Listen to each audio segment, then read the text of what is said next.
Graça e paz, boa tarde. Meu nome é Thalita e estou aqui para compartilhar com você um devocional da parte do Senhor. Essa semana em Filipenses e hoje o devocional chegou um pouquinho mais tarde, amém? Mas ele veio. E hoje meditando um pouquinho ainda no capítulo 2, mas já também entrando no capítulo 3.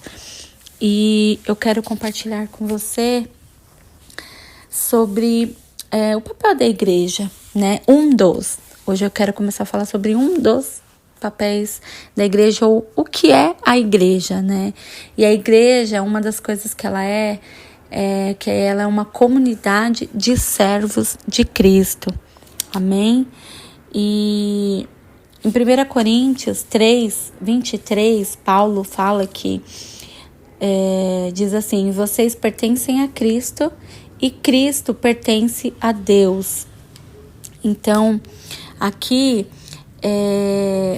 quando a gente fala que a igreja é uma comunidade de servos de Cristo, isso eu acredito que é uma das definições bíblicas centrais sobre o significado da palavra igreja.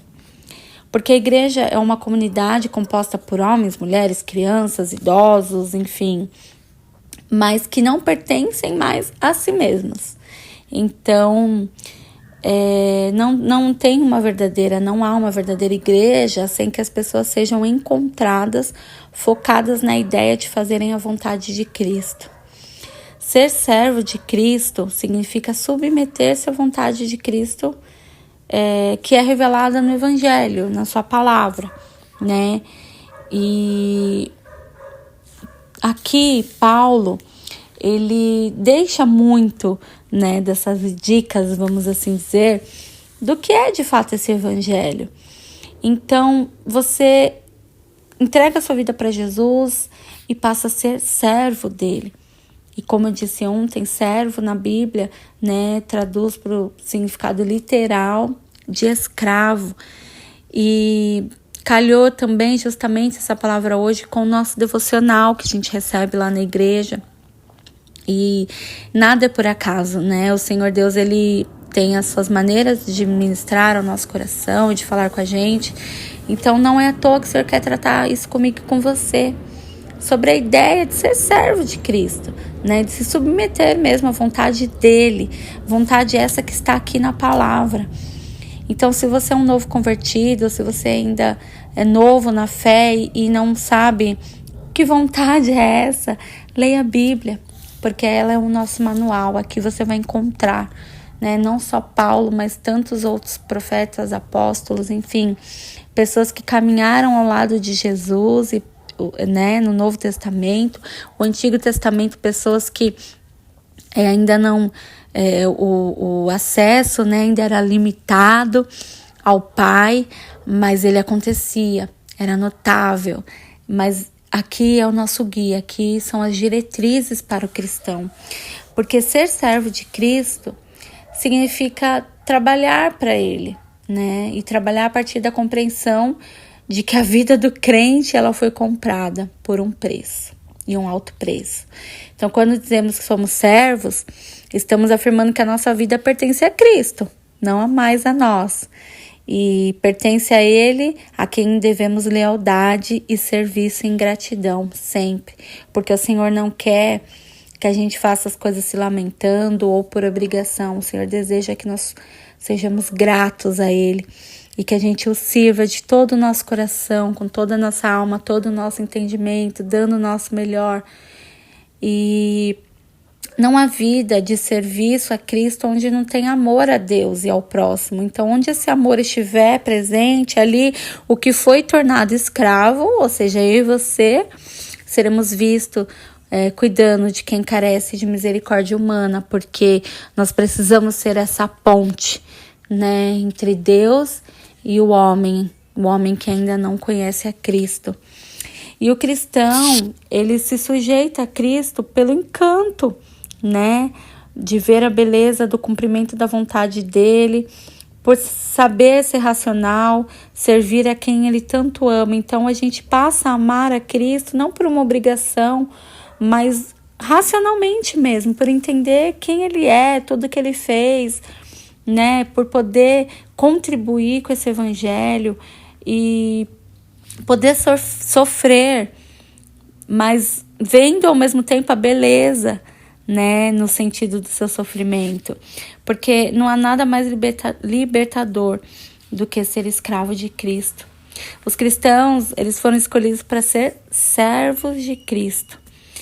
Nós cremos que, apesar de custoso, de sofredor, é belo, santo e emancipador servir a Jesus. Então, ser servo é ser escravo, mas ao mesmo tempo é quando somos dele, sendo esse servo, escravo, é que nós somos verdadeiramente livres. A palavra diz que foi para a liberdade que Cristo nos chamou, que nos amou. Então, talvez pareça loucura, mas as coisas de Deus a gente não consegue explicar muitas vezes, né? E talvez você já tenha até mesmo ouvido isso, se você é uma pessoa que se converteu e teve uma mudança radical na sua vida e de repente ouviu de alguém muito próximo, você é louco. Vive agora na igreja, né? Não faz mais isso, não faz mais aquilo. E é exatamente por isso, né? É por amor a Ele. E porque agora nós somos livres, não somos mais escravos do pecado, escravo daquele vício, escravo, né, de ser uma pessoa egoísta, de buscar só os seus próprios interesses, que é isso que Paulo começa a relatar aqui no capítulo 3. E ele começa falando da plena confiança em Cristo, ou seja, se você entende quem de fato é Cristo, se você consegue, né, entender essa beleza do Evangelho, você vai considerar, como Paulo traz aqui a partir do verso 5, e eu, né, te convido a ler Filipenses. E aqui no capítulo 3, a partir do 5, ele começa a falar sobre ele mesmo. Paulo era uma pessoa que nasceu, né, já pertencente ao povo de Israel. Ele era um verdadeiro hebreu. Ele era, quanto à lei, um fariseu. Ele conhecia as escrituras. Ele tinha tudo para ser uma pessoa bem-sucedida, né, na comunidade ali, perante os homens, mas ele era um perseguidor, né, da igreja. E perante a lei ele era irrepreensível, mas aos olhos de Deus ele não estava levando a vida como Deus gostaria. E aí ele tem um encontro.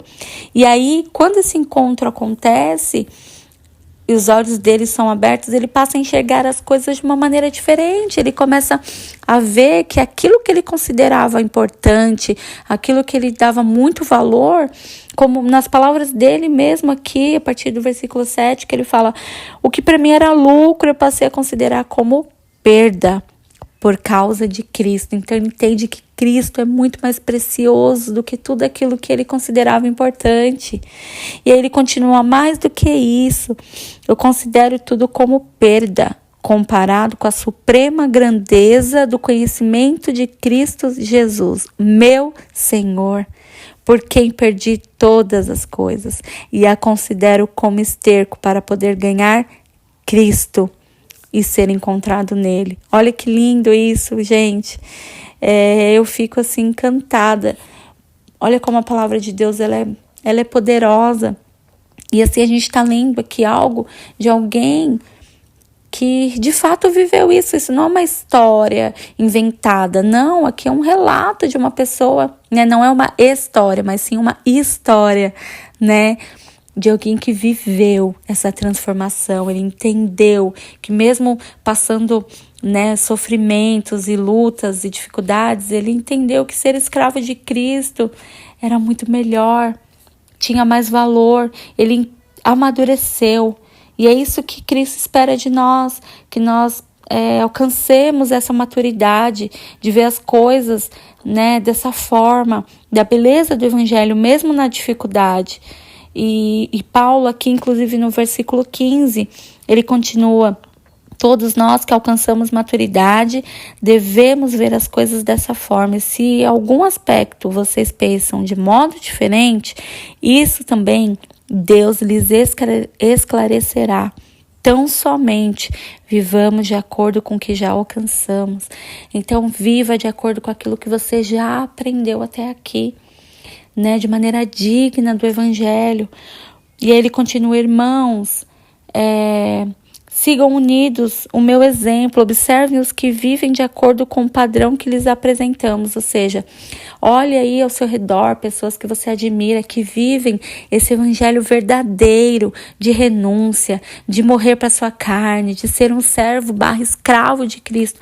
Então é isso, esse é o modelo, lógico, o nosso maior modelo é Cristo, é Jesus, mas observem essas pessoas. E aí Paulo continua no versículo 18. Pois como já lhes disse repetidas vezes, e agora eu repito com lágrimas, há muitos que vivem como inimigos da cruz. O destino deles é a perdição. O seu Deus é o estômago e eles têm orgulho do que é vergonhoso. Só pensam nas coisas terrenas. A nossa cidadania, porém, está nos céus, de onde esperamos ansiosamente o Salvador, o Senhor Jesus Cristo.